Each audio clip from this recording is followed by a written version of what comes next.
Mojtaba Khamenei, kiongozi mkuu wa taifa la Iran, yuko wapi? Amefariki dunia au yupo mafichoni? Mbona hajaonekana?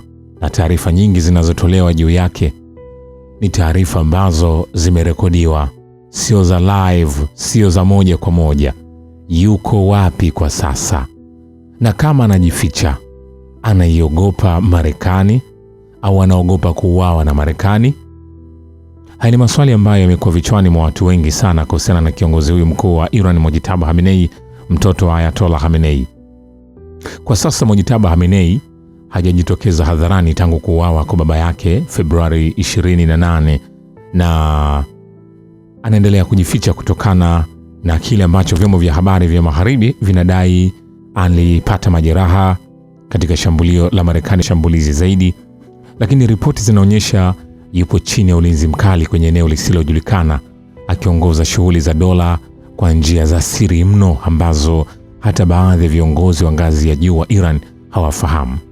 Sasa ukitaka kujua mahali alipo Mojtaba Khamenei, kwanza kabisa hakuna uthibitisho rasmi wa mahali alipo, na serikali ya Iran haijatoa taarifa wazi kuhusu makazi yake kwa sasa, na anaendelea kujificha, na vyanzo vya usalama vinasema yupo kwenye eneo la siri chini ya ulinzi mkali.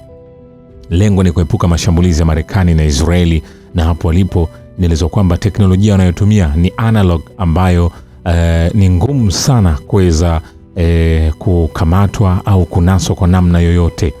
Lakini pia inavyodaiwa Mojtaba Khamenei aliweza kujeruhiwa katika mashambulizi ya Februari 28, na alivyoweza kujeruhiwa, basi kuna namna ambavyo wanadai hayuko salama, na ndio maana hakuna video za moja kwa moja ambazo ziliwahi kuachiwa za Mojtaba Khamenei akionekana katika shughuli zozote, bali video ambazo ziliwahi kuachiwa ni video ya AI na video nyingine mbalimbali ambazo sana sana AI imekuwa ikitumika. Kwa hiyo kuna scenario namna hiyo, japo Iran wenyewe waliwahi kupinga, wakasema kiongozi huyo hakujeruhiwa, yupo salama, hana shida yoyote. Lakini pia huyu Mojtaba Khamenei hakuhudhuria mazishi ya baba yake, na alikosekana kwenye mazishi ya baba yake Ali Khamenei, jambo ambalo lilizua maswali makubwa kuhusu afya na usalama wake, japo wengine walidai amekuja pale amebadilisha mtindo wake na mengineyo mengi. Sasa kwa nini anajificha? Anamwogopa Marekani? Ana hofu ya kifo? Kwanza kabisa ni kujibu, viongozi wakubwa wa Iran hofu ya kifo kwao hakuna, kwa sababu kifo kwao ni ibada kama ibada nyingine. Kufa kwao, tena kwa kuuawa kwa mabomu, kwa silaha, kwao ni ushujaa.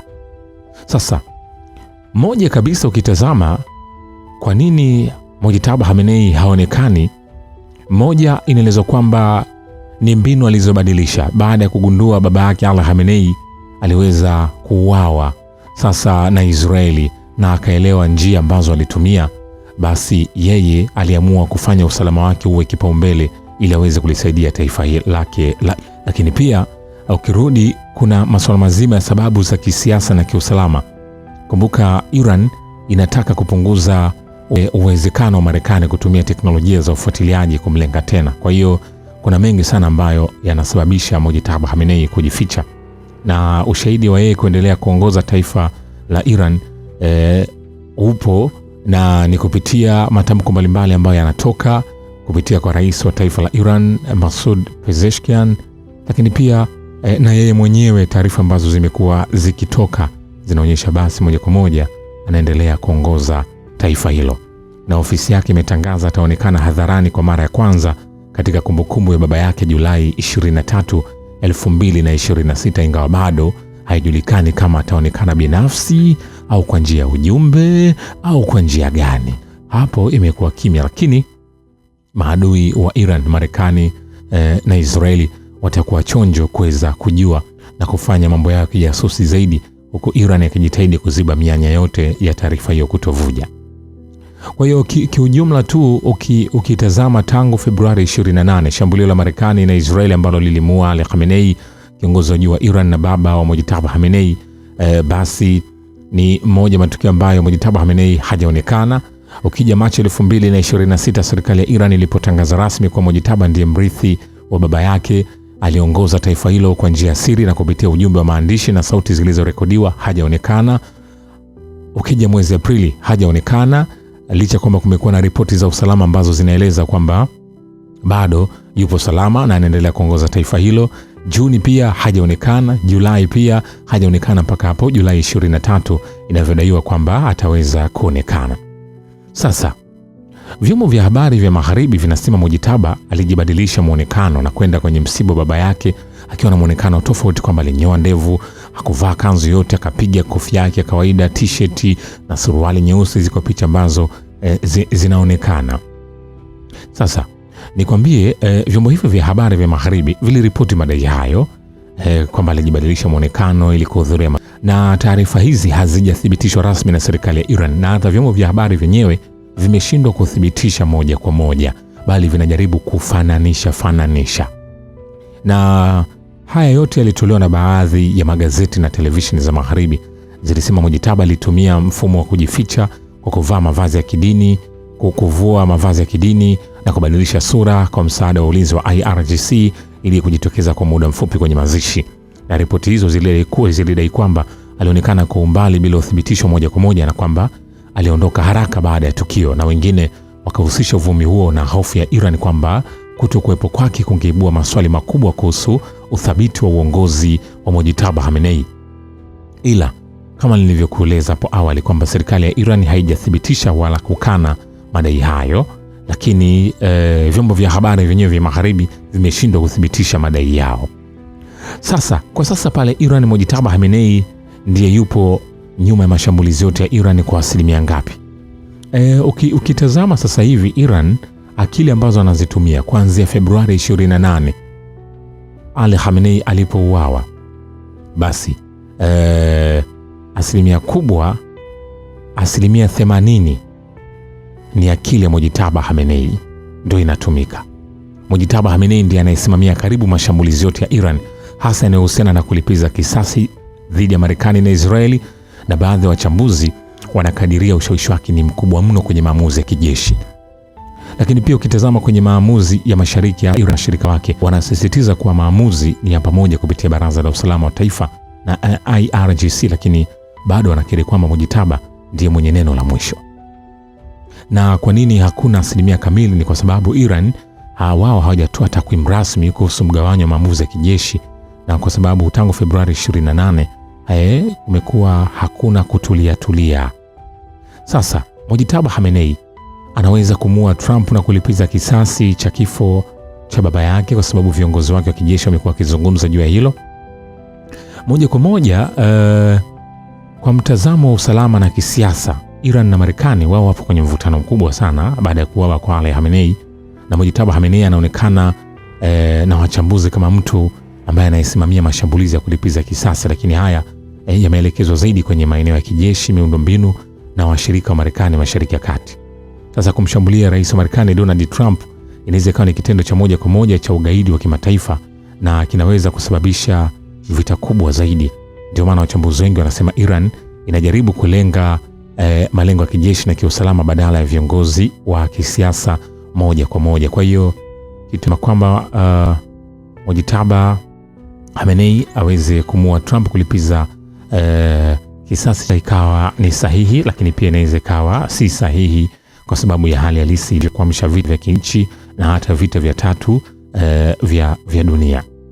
Sasa hayo pia labda tutazame huko alikuficha itakuwa ni wapi, na mbona amejificha ila Marekani hawezi kumpata, anatumia nini?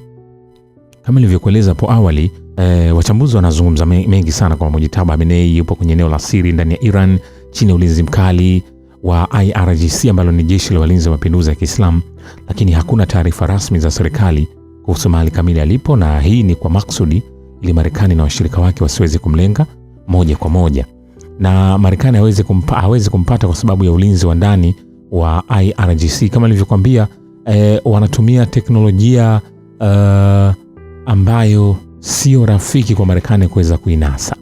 Hiyo ni moja ya pointi muhimu sana. Yes, teknolojia ambayo sio rahisi kwa Marekani kuweza kuinasa. Lakini pia wanaficha taarifa za kiafya na mahali alipo, Kwa hiyo inakuwa ni ngumu sana Marekani kuweza kumpata. Wamezuia picha na vitu vyote vile. Mazingira ndani ya Iran sasa hivi, Marekani haina ufikiaji moja kwa moja wa ardhi ya Iran kwa operations za kijeshi bila hatari kubwa ya vita vikubwa, na ndio maana sasa hivi Marekani akishambulia naye anashambuliwa moja kwa moja, kwa sababu Iran katika vita hivi vya siku 40 amefanikiwa kujua udhaifu na uimara wa Marekani. Lakini pia Mojtaba Khamenei hatumii mawasiliano ya moja kwa moja. Kwa hiyo hizo ni mbinu ambazo anatumia, ndio maana Marekani inakuwa ni ngumu kumpata. Na Mojtaba Khamenei unapaswa ufahamu ni moja ya watu ambaye ana elimu ya juu zaidi ya kidini na uongozi wa kisheria wa Kiislamu, na ni moja ya watu ambao wanaaminika sana kwenye taifa hilo la Iran. Kwa hiyo yale yote ambayo yataweza kuendelea moja kwa moja mimi nitaendelea kukujuza, ila tu unapaswa ufahamu kati ya Mojtaba Khamenei na Donald Trump, Mojtaba Khamenei anamzidi Trump nguvu ya kidini na kiroho, anamzidi ushawishi moja kwa moja katika jeshi, anamzidi uongozi wa kisiri, uhalali wa ndani ya Iran, na Trump anamzidi Mojtaba nguvu ya kimataifa, ushawishi wa kisiasa wa wazi na mtandao wa kimataifa. Kwa hiyo mambo ndivyo yalivyo. Lakini unaweza ukawa unajiuliza kama Mojtaba Khamenei ndio jicho halisi la Iran na ndiye anayesababisha Iran kuwa imara hivi, chini ya Mojtaba Khamenei taifa la Iran limefanikiwa kitu gani hasa katika vita na Israeli na Marekani? Nikwambie mafanikio makuu ya Iran dhidi ya Mojtaba Khamenei, moja ni kufunga mlango wa Hormuz. Mojtaba alitangaza kuwa Strait of Hormuz itabaki imefungwa kama njia ya kulazimisha Marekani na Israeli. Lakini pia hii ni njia muhimu ya mafuta duniani, takriban 20% ya mafuta ya dunia yanapita hapo. Lakini pia kufungwa kwake kunaleta shinikizo kubwa kwa masoko ya kimataifa na washirika wa Marekani. Kwa hiyo haya ni mafanikio ya Iran chini ya Mojtaba Khamenei.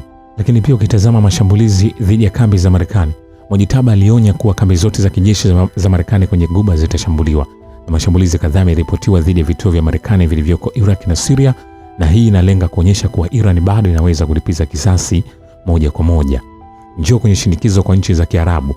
Mojtaba Khamenei aliwataka nchi za Kiarabu zinazohifadhi vikosi vya Marekani kufunga vituo hivyo, akisema ulinzi wa Marekani ni uongo, na hii inalenga kuwatisha washirika wa Marekani na kupunguza ushirikiano wao wa kijeshi. Kwa hiyo Mojtaba halifanikiwa, au Iran ilifanikiwa chini ya Mojtaba. Njoo ushirikiano wa IRGC na vikosi vya proxy. Iran wao wameendelea kutumia vikundi vya washirika wake kama Hezbollah, Houthi na wanamgambo wa Iraq kushambulia maslahi ya Marekani na Israeli. Kwa hiyo hii inasaidia Iran kupanua vita bila kuhusisha moja kwa moja jeshi lake. Kwa hiyo haya ni mafanikio ya taifa la Iran chini ya Mojtaba Khamenei. Shukran kwa Baba wa Kivita.